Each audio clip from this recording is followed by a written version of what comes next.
Thank you. Wow. Oh, my God. Ladies and gentlemen, welcome to the series finale of the White House Correspondents' Dinner. Oh, man. My name is Hassan Minhaj, or as I'll be known in a few weeks, number 830287.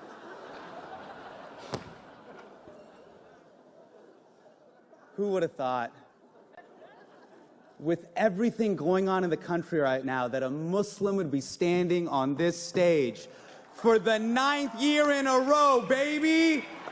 We had 8 years of Barack. What's another year? I see you, fam. I see you, Barry. What you doing right now? You jet skiing while the world burns? That's cool. That's cool. That's cool. For those of you who don't know me, I am a correspondent on The Daily Show on Comedy Central. Now, I see some of you whispering to each other, what is Comedy Central? It's basically an internship for Netflix.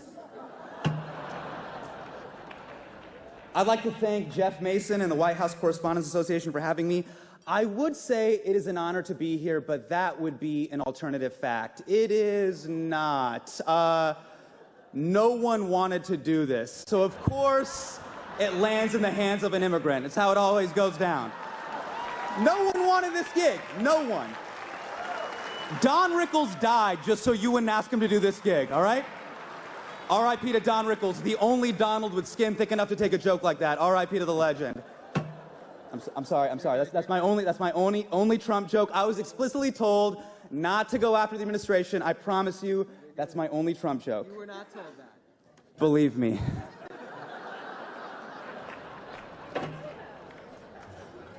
It is amazing to be surrounded by some of the greatest journalists in the world. And yet, when we all checked into the Hilton on Friday, we all got a USA Today.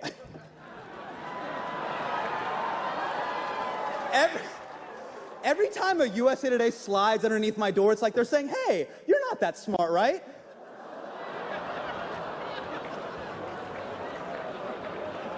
USA Today is what happens when the coupon section takes over the newspaper. Like, what, is this an article about global warming or 50 cents off Tide? Either way, the pictures are so pretty.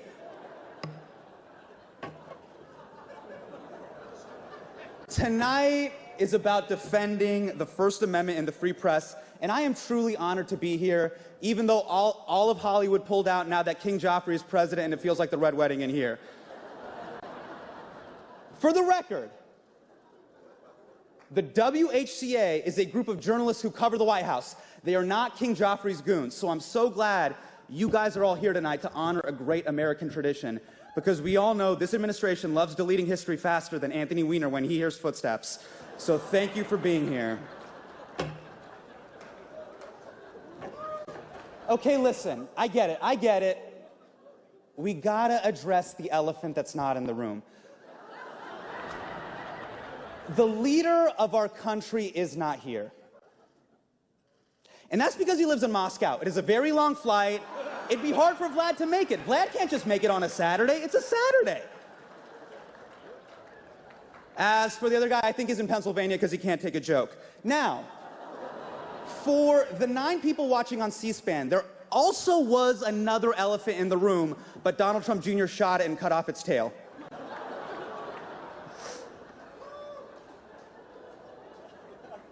You know, a lot of people told me, Hassan, if you go after the administration, it would be petty, unfair, and childish. In other words, presidential. So here we go. I get why Donald Trump didn't want to be roasted tonight. By the looks of him, he's been roasting nonstop for the past 70 years. Historically, the president usually performs at the Correspondents' Dinner, but I think I speak for all of us when I say he's done far too much bombing this month. Now, a lot of people in the media say that Donald Trump goes golfing too much. You guys are always like, he goes golfing too much, which raises a very important question. Why do you care? Do you want to know what he's not doing when he's golfing? Being president. Let the man putt-putt. Keep him distracted. Teach him how to play badminton. Tell him he has a great body for bobsledding. Play him tic-tac-toe. The longer you keep him distracted, the longer we're not at war with North Korea. Every time Donald Trump goes golfing, the headline should read, Trump golfing, apocalypse delayed, take the W. This is great. I love this. Even if you guys groan, I've already hired Kellyanne Conway. She's gonna go on TV on Monday and tell everybody I killed. So it really doesn't matter. But I love that everybody's drinking, having a good time. This is beautiful. You know Donald Trump doesn't drink, right? Does not touch alcohol, which is oddly respectable. But think about that. That means every statement, every interview, every tweet, completely sober. How is that possible? We've all had that excuse, haven't we? Be like, I said what? No, listen, babe, I swear to you, I was hammered. That's not who I really am. What does Donald Trump tell Melania? Listen, babe, last year on that bus with Billy Bush, that's exactly who I am. He tweets at 3 a.m. sober.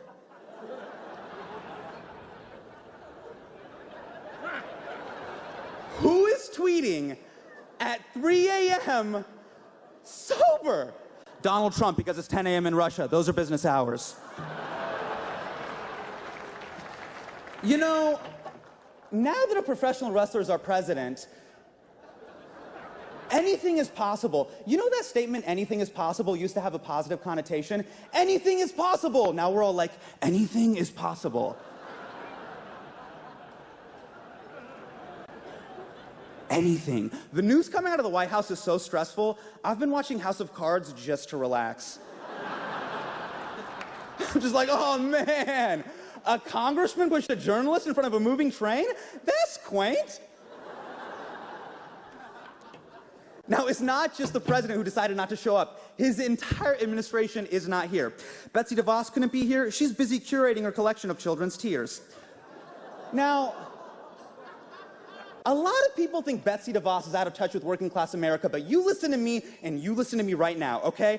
Every morning, Betsy DeVos is up at 5 a.m. putting her children on their flight to school. So don't you tell me she's out of touch, okay?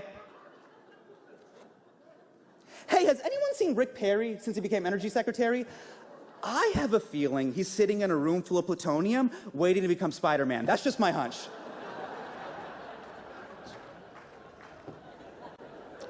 Now, a lot of people think Steve Bannon is the reason Donald Trump dog whistles to racists. And that is just not true. Ask Steve Bannon. Is Steve Bannon here? I do not see Steve Bannon. I do not see Steve Bannon. Not see Steve Bannon. Not see Steve Bannon. Not see Steve Bannon. Frederick Douglass isn't here, and that's because he's dead. Someone please tell the president. Mike Pence wanted to be here tonight, but his wife wouldn't let him because apparently one of you ladies is ovulating. So, good job, ladies. Because of you, we couldn't hang out with Mike Pence.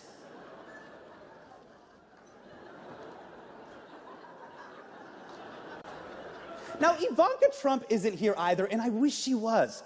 Because if she was here, I would ask her the question that we're all thinking. Why? Why do you support this man? Because I get it. We all love our parents, but we wouldn't endorse them for president. Like if someone's like, hey, Hassan, should your dad be president of the United States? I'd be like, my dad? Najmi Minaj?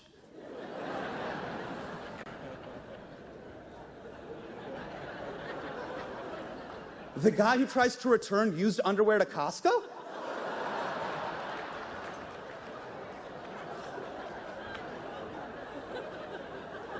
No! Jeff Sessions couldn't be here tonight. He was busy doing a pre-Civil War reenactment.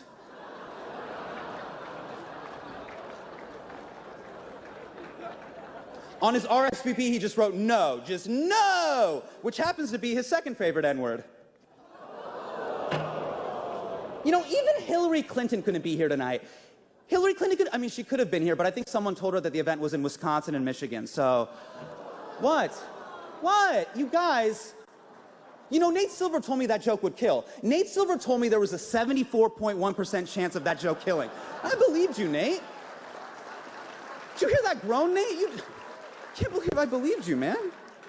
Okay, enough about House Slytherin. We are here to talk about the truth. It is 2017, and we are living in the golden age of lying. Now's the time to be a liar, and Donald Trump is liar in chief. And remember, you guys are public enemy number one. You are his biggest enemy. Journalists, ISIS, normal length ties. And somehow, you're the bad guys. That's why you gotta keep your foot on the gas, especially with Sean Spicer, who is not here tonight because I think he's at home Googling how to fake his own death. But I love it when you give it to Sean Spicer. Sean Spicer gives press briefings like someone is going through his browser history while he watches. Just panic, like, no, wait, stop it, stop it, stop it, stop shaking your head, stop shaking your head, stop shaking your head. We'll talk about this tomorrow. It is the best. Now, you guys are laughing, but realize Sean Spicer's been doing PR since 1999. He has been doing his job for 18 years, and somehow, after 18 years, his go-to move when you ask him a tough question is denying the Holocaust. That is insane. How many people do you know that can turn a press briefing into a full-on Mel Gibson traffic stop? Only the Spice Man. Only the Spice Man. You know what's crazy? Every day on The Daily Show, we do these jokes all the time. We're like, the administration lies, Trump flip-flops. It doesn't matter. His supporters still trust him. It has not stopped his momentum at all. It's almost as if The Daily Show should be on C-SPAN. It has left zero impact. It's true. And I realized something. Maybe it's because we're living in this strange time where trust is more important than truth. And supporters of President Trump trust him. And I know journalists, you guys are definitely trying to do good work. I just think that a lot of people don't trust you right now. And can you blame them? I mean, unlike Anderson Cooper's bone structure, you guys have been far from perfect. Remember election night? I mean, that was your Steve Harvey Miss Universe moment. The look on your faces at 11 p.m. on election night, it was like walking into a Panera Bread and finding out your 6th grade teacher has a part-time job there. I was like, what? Mr. Leddington?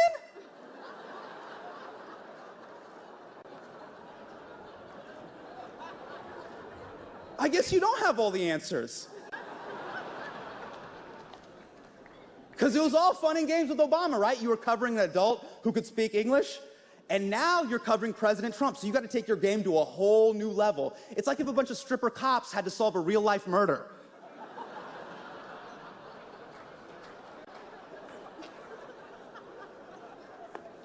Fox News is here.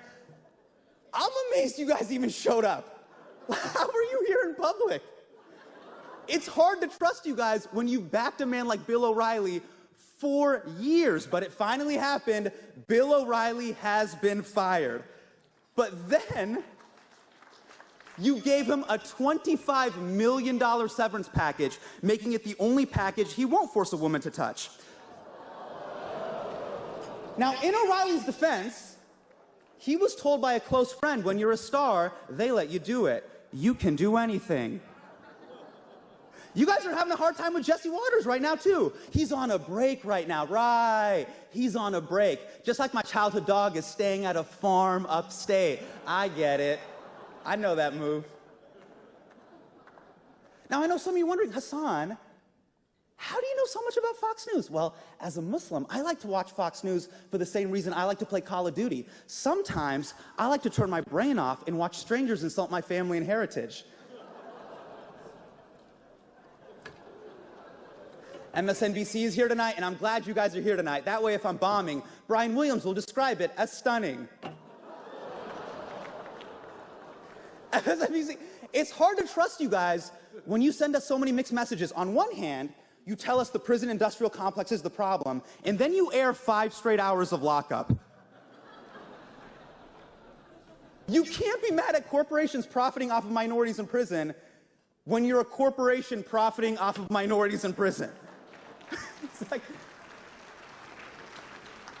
I have one quick request. MSNBC, please tell Rachel Maddow to chill about Trump's tax returns. I don't know what you think you'll find in there, but there isn't going to be a line item that just says bribes from Russia. That's not how it works. You're going to be like, oh, I found the 1040 USSR. It doesn't work like that. You're the liberal news outlet. Like, we dress the same. I look like a melanin version of Chris Hayes. I want to root for you guys, but you're turning into conspiracy theorists every night. You're like, the Russians hacked our elections. The Russians hacked our elections. Meanwhile, everybody in Latin America and the Middle East is like, oh, a foreign government tampered with your elections? What is that like? Do tell, MSNBC. Just pump the brakes. We're only on day 100. By the end of the year, you guys all gonna have tinfoil hats and jars of urine all over your desks. Now, I had a lot more MSNBC jokes, but I don't want to just ramble on, otherwise I might get a show on MSNBC.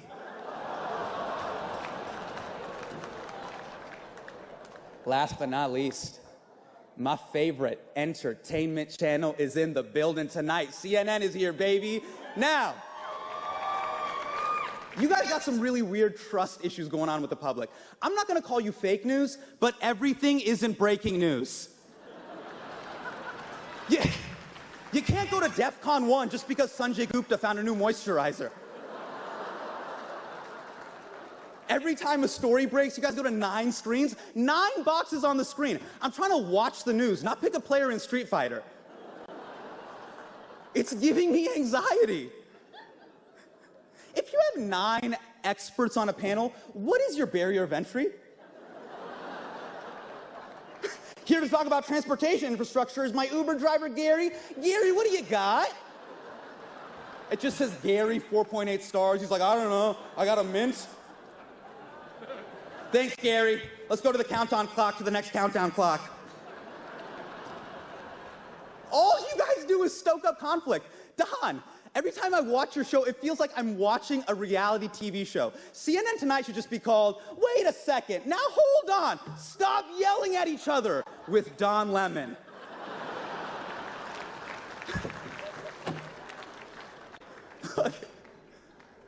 You know your news, right? Come on. But every time I watch CNN, it feels like you're assigning me homework. Is Trump a Russian spy? I don't know. You tell me. Tweet us at AC360. No, you tell me. I'm watching the news. But it feels like I'm watching CNN watch the news.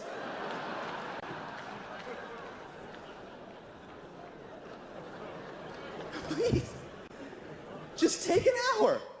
Figure out what you want to say, then go on the air. But whenever I turn you guys on, it feels like a little kid just ran into the room and is trying to tell you a story. You're just like, there's a wall. It's a 1.4 billion. 1.4 billion. Paul Ryan. Breathe. Take a minute. Drink some milk. Then tell us the story, Wolf.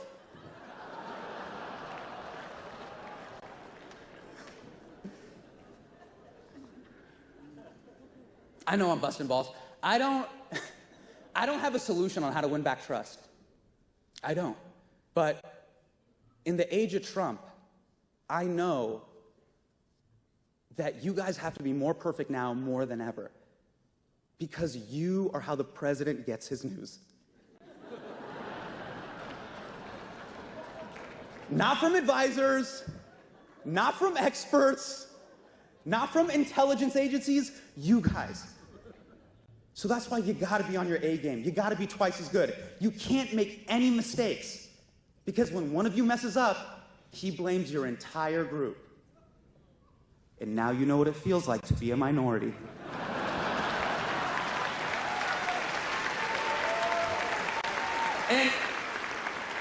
And I can see some of you guys complaining, like, what? I gotta work twice as hard for half the credit? Remember, you're a minority.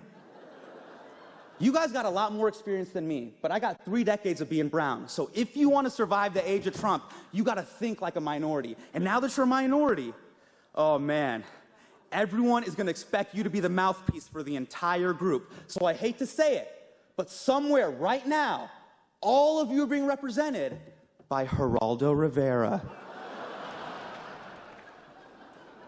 See, now that you're a truly minority, there's a distorted version of you out there, you know. Taco Bell for Mexican culture, Panda Express for Chinese culture, Huffington Post for journalism. And then, when you actually manage to do great work, you get hit with the most condescending line in the English language. Hey, you're actually one of the good ones. Then you have to smile and say thank you. Kind of sucks, doesn't it? By the way, you guys aren't really minorities, you guys are super white. But I could see MSNBC being like, we got our minority card. No. But your work is invaluable. And I mean that as a fake journalist. I am rooting for you. We're 100 days in, 1,360 days to go. You guys are running the marathon, and I'm at the half-mile mark giving you tape for your nipples. So I'm wishing you nothing but the best.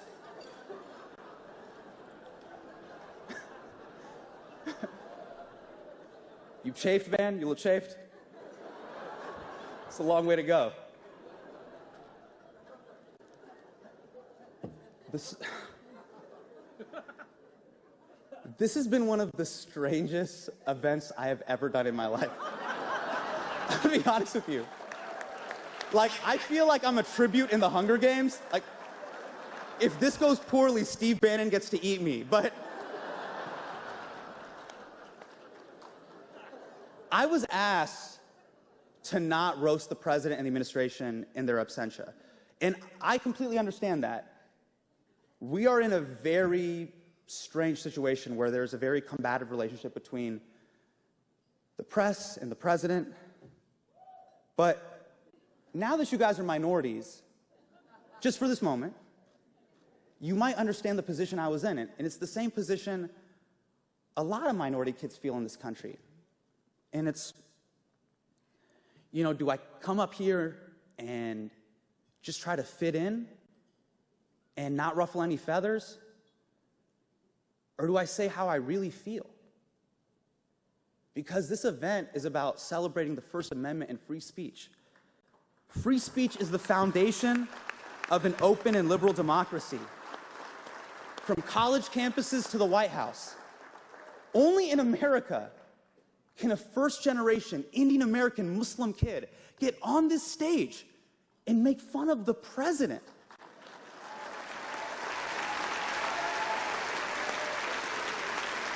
The orange man behind the Muslim band. And it's a sign to the rest of the world. It's this amazing tradition that shows the entire world that even the president is not beyond the reach of the First Amendment.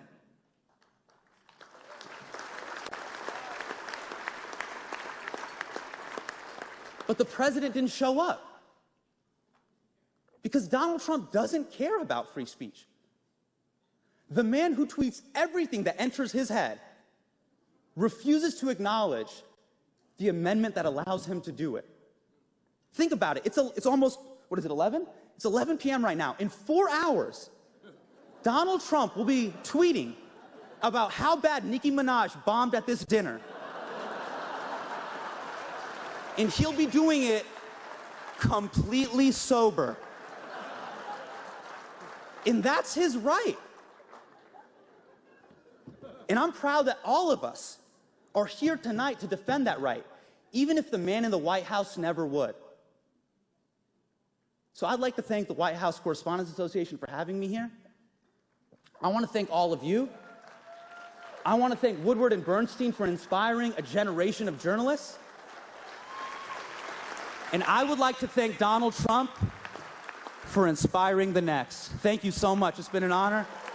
Good night. I love you. Thank you. Thank you, guys.